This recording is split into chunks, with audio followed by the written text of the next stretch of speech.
amis, c'est moi Simon de Sens Vitae. Aujourd'hui, nous allons tenter de répondre à une question.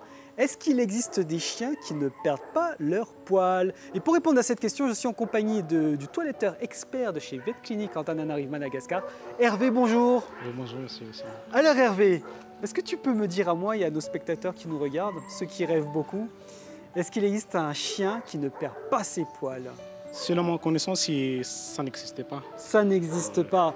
Et oui, à ta connaissance, et j'ai même envie de dire à la connaissance de toute l'humanité, lorsqu'il y a des poils, forcément les poils tombent. Sinon, il faut prendre un animal sans poils, comme certains chats par exemple. Mais à partir du moment où on a des poils, eh bien, ils finissent toujours à un moment ou à un autre par tomber. C'est le cycle de la vie. Donc ok, on a enlevé les illusions comme ça de certains spectateurs qui se diraient « Moi j'ai envie d'adopter un chien, mais j'ai pas envie d'avoir des poils à la maison, ça n'existe pas. » Alors par contre, on pourrait quand même se poser la question, quelles sont les races de chiens qui perdent le moins de poils?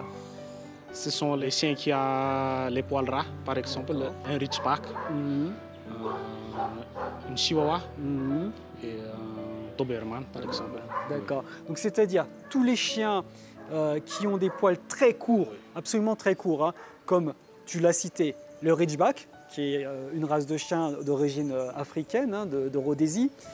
Tu as le Doberman, bien connu du monde entier, et bien sûr l'adorable petit Chihuahua. Alors j'ai envie de dire, si vous êtes en appartement et que vous voulez un chien qui ne perd pas trop ses poils parce que vous ne voulez pas passer votre vie à faire le ménage, eh bien optez pour le Chihuahua. Et réciproquement Hervé, quels sont les chiens qui ont tendance à perdre le plus de poils?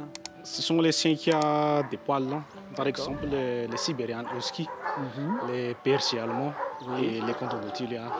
D'accord, Coton Tuléar, une race 100% malgache, berger allemand, une race très appréciée dans le monde, très connue, et puis le Husky, le très beau Husky qui effectivement a beaucoup de poils, une grosse fourrure et qui a besoin de se renouveler. Donc ils perdent beaucoup de poils, et donc on va dire que c'est normal qu'un chien qui a des poils longs perd souvent ses poils. Mais attention, s'il perd beaucoup plus de poils que d'habitude, si on trouve des parties sans plus de poils en fait, des parties totalement sans aucune pilosité, à ce moment-là, on doit l'amener directement au vétérinaire pour le consulter, parce que peut-être que c'est un début de signe de maladie par exemple. D'accord.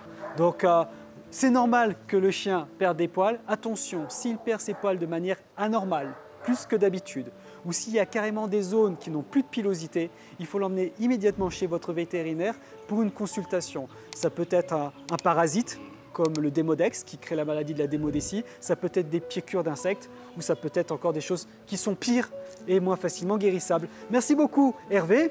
N'hésitez pas à venir visiter toujours votre toiletteur, parce qu'un chien qui a beaucoup de poils, ça a besoin d'être toiletté, d'enlever les poils morts. N'hésitez pas à poser vos questions en commentaire aussi. Et bien sûr, n'oubliez pas le plus important, de vous abonner à la chaîne YouTube Sens Vitae. À très bientôt.